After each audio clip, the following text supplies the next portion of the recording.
Excellencies, ladies and gentlemen, dear friends. I am extremely sorry not to be able to be in New York with you to mark this special occasion today. Unfortunately, responsibilities keep me in Rome this week, but I'm pleased to be with you virtually on this important anniversary panel, and I look forward to video conferencing with you later during the discussion session.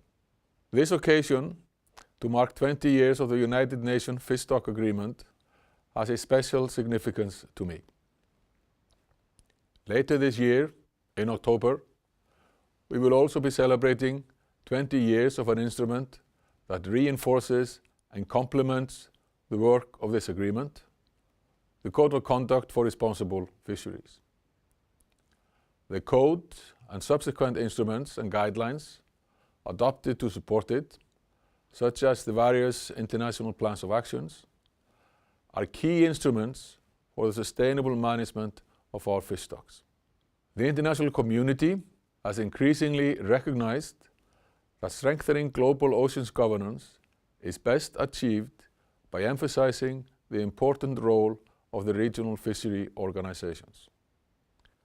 Over the past half-century, the shift from regional fishery bodies with primarily advisory responsibilities to regional fishery management organizations with regulatory mandates focused on ecosystem approaches has bolstered the implementation of the principles of fisheries conservation, management, and sustainable use.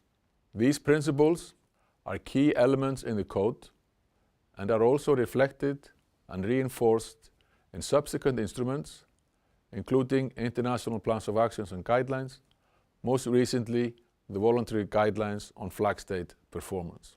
Some organizations have also implemented stock recovery plans and management measures to ensure sustainable fisheries and to enforce measures related to the protection of endangered species and the prohibition of destructive fishing methods and practices.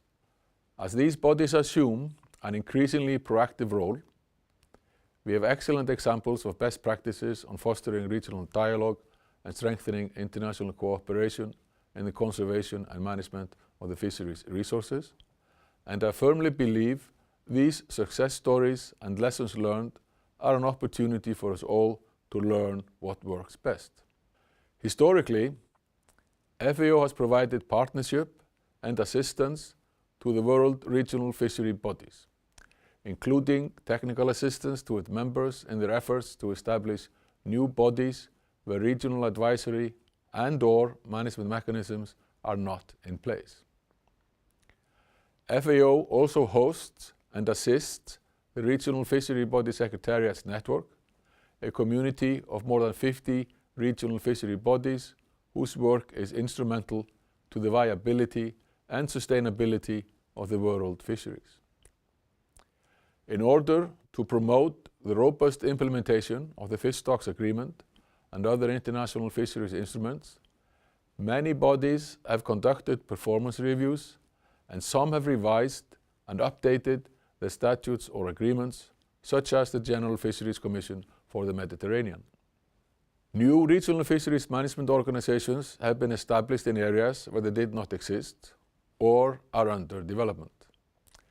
These actions, plus the legally binding conservation and management measures over straggling and highly migratory fish stocks adopted by the members, reinforce the objective of the agreement, the long-term conservation and sustainable use of marine living resources. One excellent example of ensuring the proper implementation of the Fish Stocks Agreement is illustrated by the work done with tuna in recent years. I wish to highlight the example of the Indian Ocean Tuna Commission, IOTC, a regional fishery management organization established in the framework of the FAO Constitution, responsible for the management of tuna and tuna-like species in the Indian Ocean. Organizations like the IOTC are key allies in efforts to strengthen the implementation of the fish stock agreements. These bodies have clear management responsibilities for their fish stocks and provide valuable fora in which countries can participate in conservation and management decisions. Moreover, they interact with the representatives of the fishing industry and non-governmental groups, including conservation groups. The true secret to the success of the IOTC and other similar bodies boils down to three key elements: adequate financial support, strong political support, political will that allows them to oversee their mandate, and a clear results-based focus and an understanding of the objectives to be achieved. If all three elements are in place, we can be confident that the enabling conditions are fulfilled for regional fisheries management organizations to effectively discharge their mandate, giving effect to the provisions of the Fish Stocks Agreement. Unfortunately, our experience has shown that despite good intentions, in the absence of any one of these three key criteria, these regional organizations simply cannot be successful in achieving their objectives.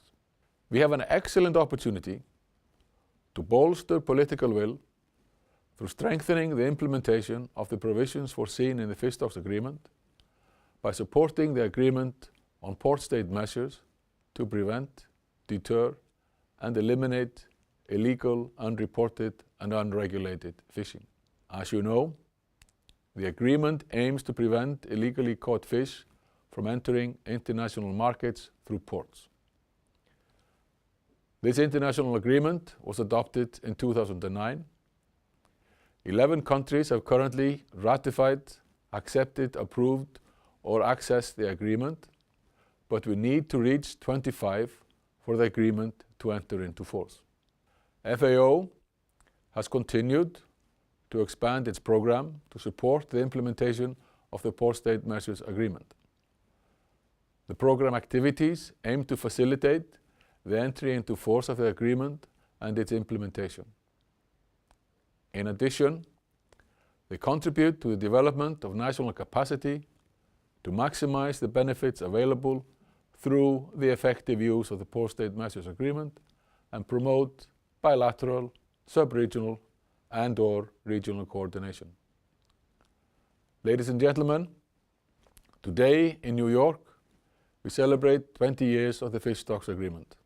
At an event this October in Vigo in Spain, we will mark the 2 decades of the Code, celebrating what has been achieved, the additional agreements and measures adopted to further elaborate the Code, and outlining our main challenges and aspirations for the next 20 years. Clearly, the Fish Stocks Agreement and the role of regional fisheries management organizations will play an important role in this discussion, and I hope we can work together to capitalize on the momentum when oceans are high on the international agenda in order to communicate focused messages to key stakeholders about the importance of the Fish Stocks Agreement and the Code of Conduct for the future of world fisheries and aquaculture. Thank you for your attention.